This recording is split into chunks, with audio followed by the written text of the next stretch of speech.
Mary Lamb was a writer in Regency England who, together with her brother Charles, wrote Tales from Shakespeare, a series of stories aimed at children based on the works of Shakespeare. They also presided over a literary circle that included, among others, Samuel Taylor Coleridge and William Wordsworth.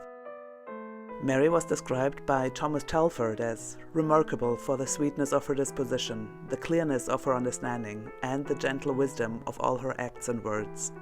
And, to a friend in any difficulty, she was the most comfortable of advisers, the wisest of consolers. This was later in Mary's life. Let's go back for a bit. Mary grew up with two brothers, an older brother, John, and a younger brother, Charles. Mary's father worked for a lawyer, and the Lamb family were provided housing as part of this work. But when the employer died, the family were left without income and without housing in one fell swoop. The family's misfortune did not end there. Over the course of just a few years, Mary's father started showing signs of senile dementia. Her mother, the sources I read, claimed either that she was partially paralyzed after suffering a stroke or that she suffered from debilitating arthritis. Either way, both Mary's parents required care. Soon her older brother John moved back home after, the sources tell 3 different stories. Either he was in a car accident, a work accident, or he had a piece of masonry fall on his foot, which led to an infection. So, Mary was taking care of 3 adults with various medical and care needs, and she was the sole breadwinner of the family. Mary worked as a mantua maker, what we'd call today a seamstress or dressmaker. One of the few paying jobs that was open to women at the time. By all accounts, she hated it, and I kinda get it. I happen to enjoy sewing and embroidery. Would I still enjoy it if I spent 10 to 12-hour days stitching for pennies to scrape together the money to keep 4 people housed and fed? And after the working day is over, I'd spend my free time caring for 3 adults?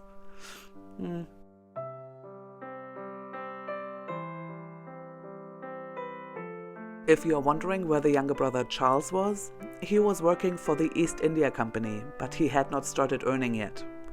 Basically, an unpaid internship. Because why would the richest and most powerful company in probably the history of humanity to that point, why would they pay their employees? And yes, the East India Company did far, far worse than that, but frankly, that's beyond the scope of this video. So, Mary cared for and supported her family financially for years, and it took a toll on her mental health. In 1796, Mary suffered a mental breakdown. She threatened her apprentice with a knife, and when Mary's mother tried to protect the girl, Mary fatally stabbed her mother. A newspaper recounted the murder. The young lady seized a case knife laying on the table, and in a menacing manner pursued the little girl, her apprentice, around the room. On the eager calls of her helpless infirm mother to forbear, she renounced her first object and, with loud shrieks, approached her parent. The child, by her cries, quickly brought up the landlord of the house, but too late. The dreadful scene presented to him, the mother lifeless, pierced to the heart, on the chair, the daughter yet wildly standing over her with the fatal knife. Imagine if, instead of working herself beyond breaking point, Mary Lamb could have gotten help. Could have even just taken a break that didn't come at the cost of making her parents, her brother, and herself homeless. But no, there are no breaks for people like Mary Lamb. There is only work and more work until a completely avoidable tragedy. After the killing was investigated, the coroner returned a verdict of lunacy. The newspaper added, "It seems the young lady had been once before, in her earlier years, deranged from the harassing fatigues of too much business."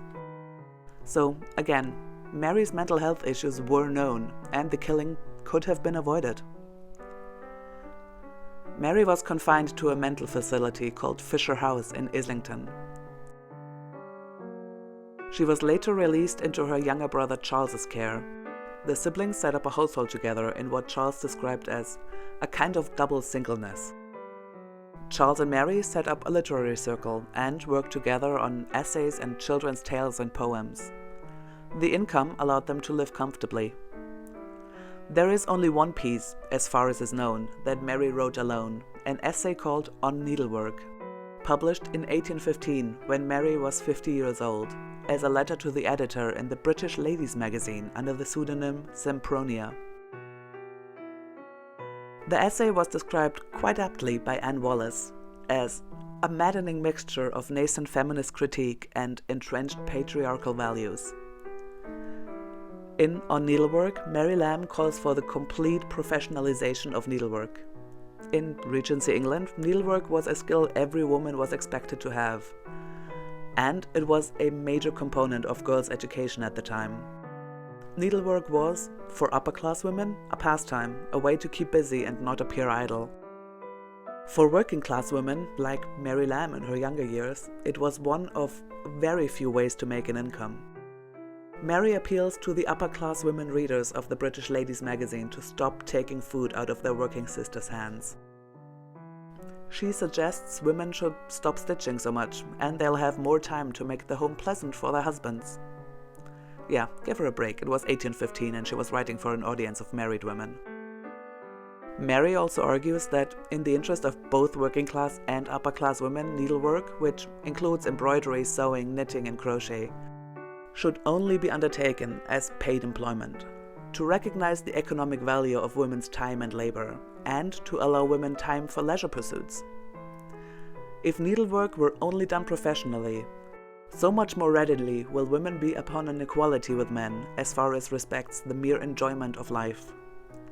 Poor women would gain an income, and rich women would have time to read, converse, and for other leisure pursuits, because, according to Lamb, needlework and intellectual improvement are naturally in a state of warfare. What?